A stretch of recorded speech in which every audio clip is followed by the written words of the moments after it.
aumenta la pobreza en México? Coneval. Sé bienvenido a tu canal Megóforo. Iniciamos. Buenos días, amigos.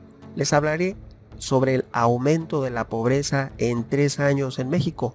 De 2018 a 2020 ha aumentado el porcentaje de población en situación de pobreza en la geografía mexicana, pasando de 41.9 a 43.9.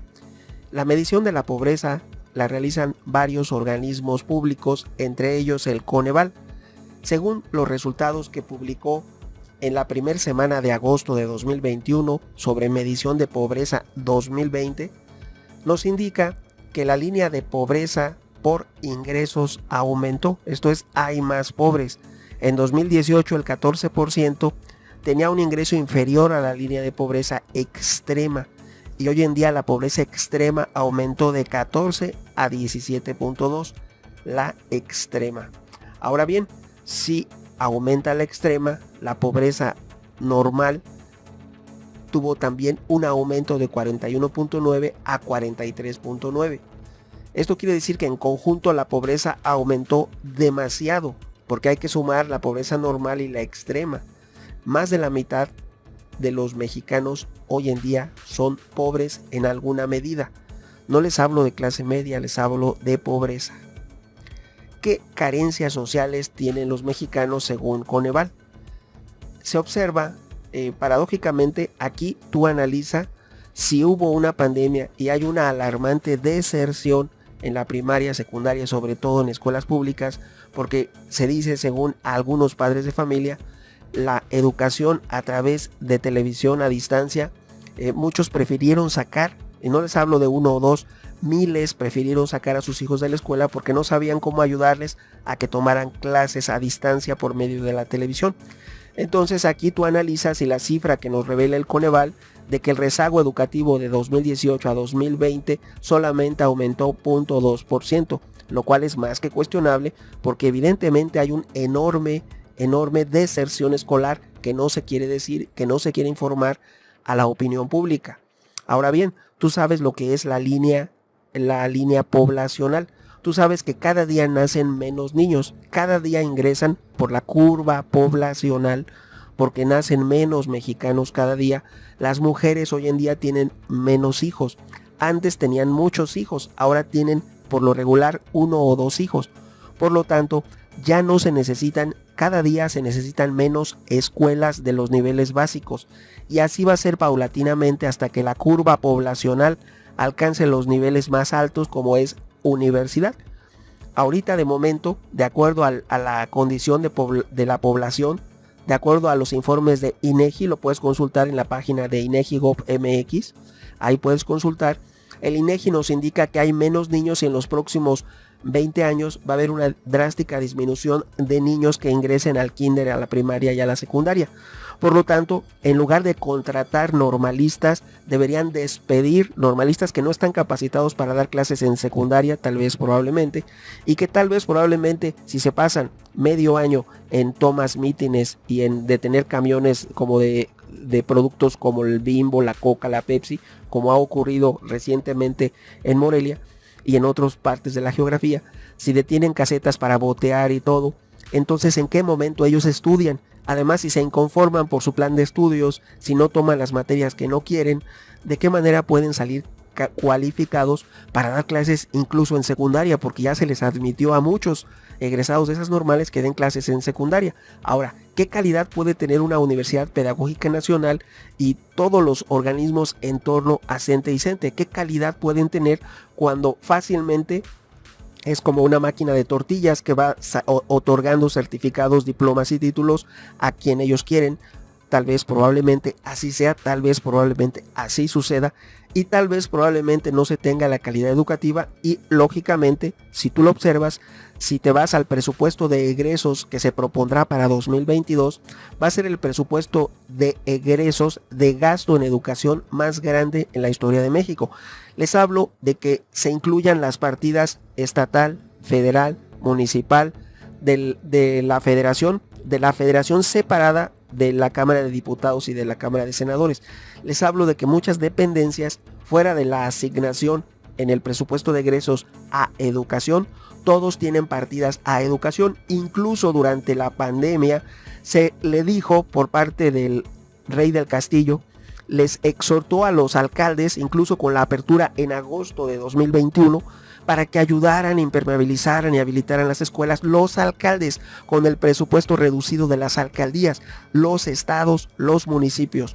Entonces, eso quiere decir que el presupuesto de educación es más allá de lo que tú o yo conocemos, es lo que indica el presupuesto de egresos en el rubro educación, más todo lo que se les da por otros lados. Es prácticamente el doble. Para 2022 va a ser el más grande en la historia de México, con un cero o nulo resultado, tal vez probablemente, y con una curva poblacional que nos indica que debe haber la mitad de los docentes que hay hoy en día, la mitad de acuerdo a la curva poblacional, y en 20 años solamente debe haber la cuarta parte. Paradójicamente todos los días se contratan, y hay estados, sirva de ejemplo Michoacán, que están quebrados por la nómina de educación. La nómina de educación es más de la mitad del presupuesto de todo el estado.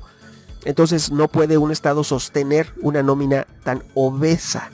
De hecho, el sector público es obeso a más no poder.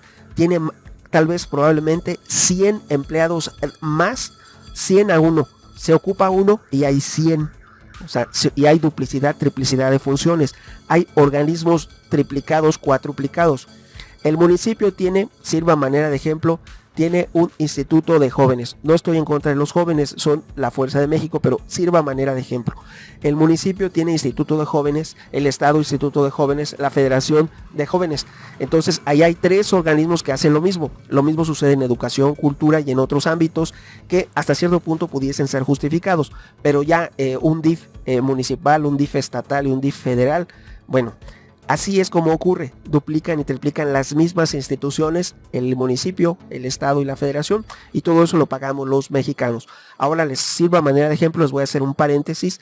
Mucho se habla que se desaparecieron los fideicomisos durante 2020 por el gobierno federal mexicano, que fueron alrededor de 66,000 millones de pesos, que según se utilizaron únicamente 11,000 millones de pesos para comprar vacunas. Los otros 50,000, no sabemos qué pasó con ellos, 50 y tantos mil millones de pesos, no se sabe dónde están.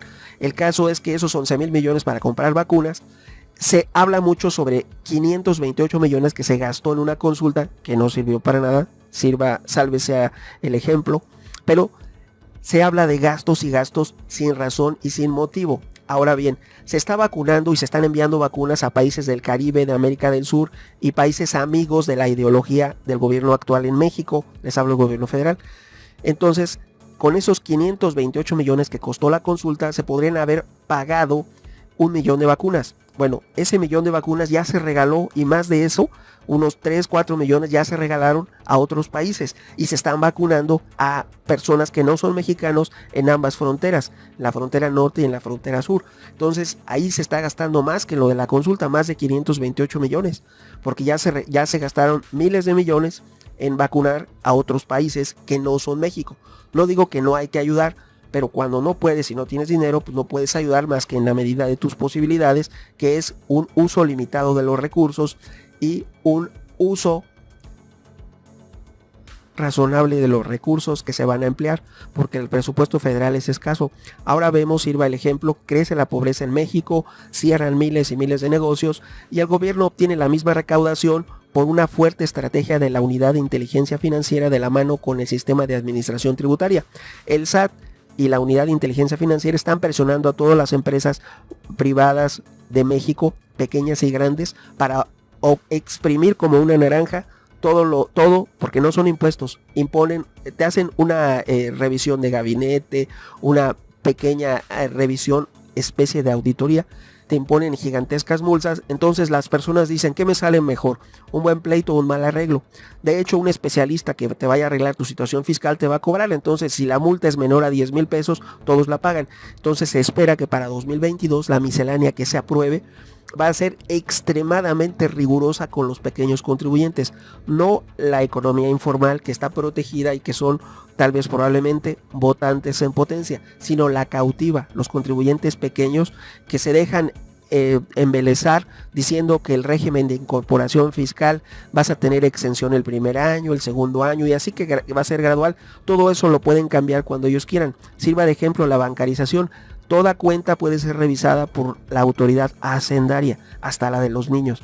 Así que ten mucho cuidado con todo lo que manifiestas y con lo que crees que estás recibiendo de beneficio, porque te lo pueden quitar de un día a otro. El gobierno lo que quiere es recaudar y exprimir como una naranja a los contribuyentes cautivos, así que ojo, mucho ojo. Eso podría incrementar la situación de pobreza para 2021. ¿Por qué? Porque se prevén miles de despidos por el outsourcing, cifras que tal vez no se den a conocer completamente, porque se habla de altas en el Seguro Social, pero todos los beneficiarios de los programas sociales se dan de alta en el Seguro Social, así que pueden no ser empleos, pueden ser becas o apoyos que está recibiendo alguien y que aparte le dan Seguro Social. Entonces, en ese sentido, habría que analizar bien el informe del Instituto Mexicano del Seguro Social, a ver si efectivamente se trata de trabajadores que cotizan con sueldos reales equivalentes. Esto a lo que me refiero es que ganen más del salario mínimo, a ver si es cierto, o con qué salario están dados de alta. Porque puedes dar de alta a muchos, pero con un salario muy precario, lo cual no refleja una realidad evidente que ocurre en México. Respecto a esto de la medición de la pobreza 2020, el Coneval nos abre los ojos de lo que está ocurriendo. Una gradualidad de que todos sean iguales, todos sean pobres. La igualdad de la pobreza se avanza gigantescamente de 2018 a 2020.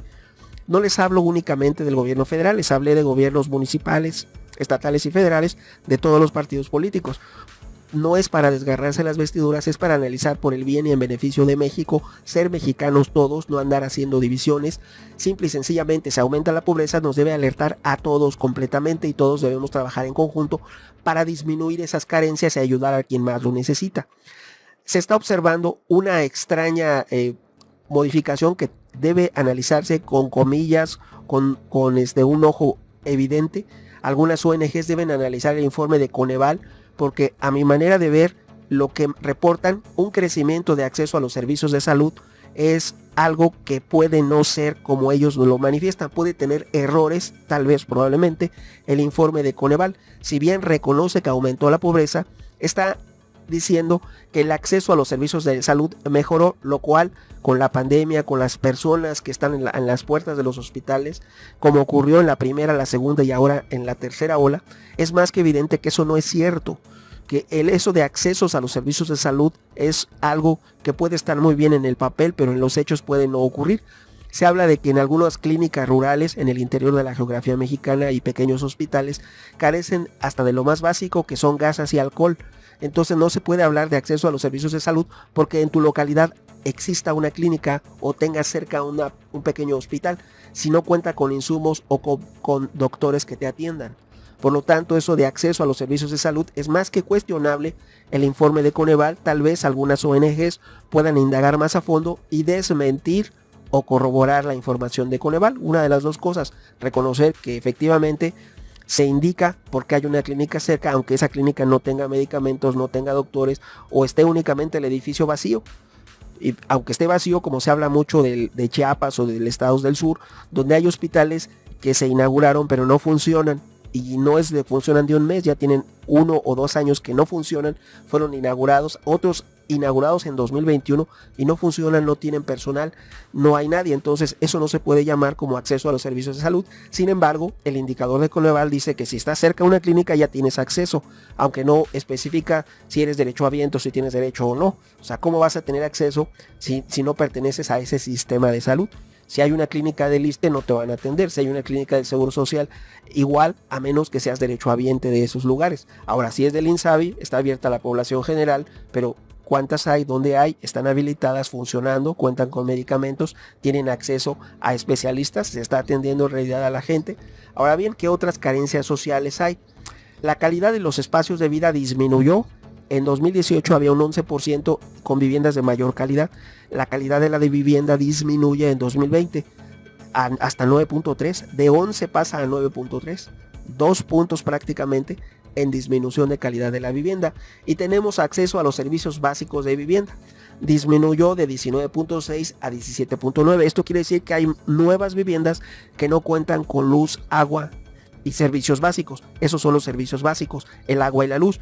Y las nuevas viviendas no están contando con los servicios básicos. Esa es una alerta para que se solucione esa problemática. Ahora nos habla de acceso a la alimentación nutritiva y de calidad. Ahí sería entre comillas nuevamente. No porque haya surgido el nuevo etiquetado de alimentos quiere decir que haya mejorado nuestro acceso a la información nutritiva. Si tú observas las noticias e incluso ves las estadísticas que dio a conocer en 2021 el INEGI, van en contradicción a lo especificado por el Coneval. INEGI y Coneval no nos están dando la misma información en relación a acceso a alimentación nutritiva y de calidad.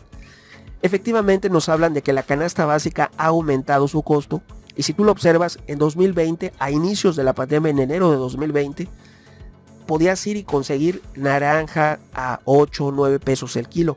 Hoy en día tú observas en los principales supermercados de México y un kilo de naranja está en 30 pesos. Estamos hablando de 4 veces más el valor que tenía a enero del año pasado, de 2020.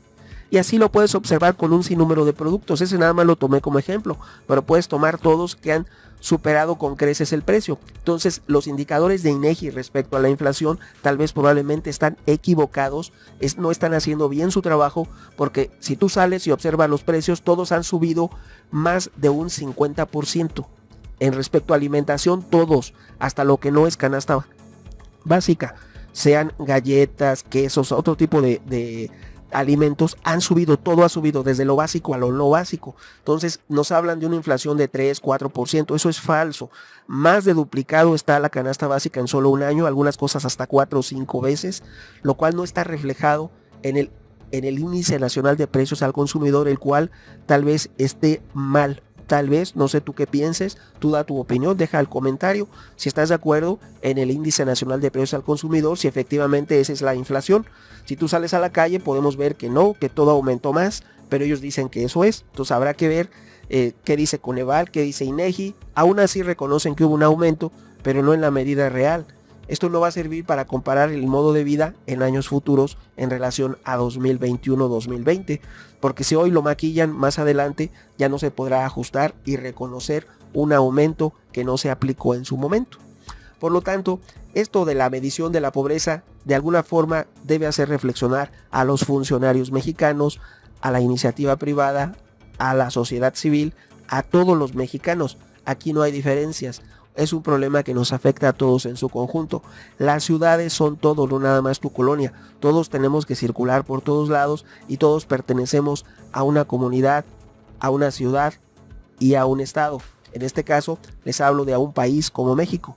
Por el bien de todos debe disminuir la pobreza. Tu opinión es muy importante. Como siempre, gracias. Hasta pronto.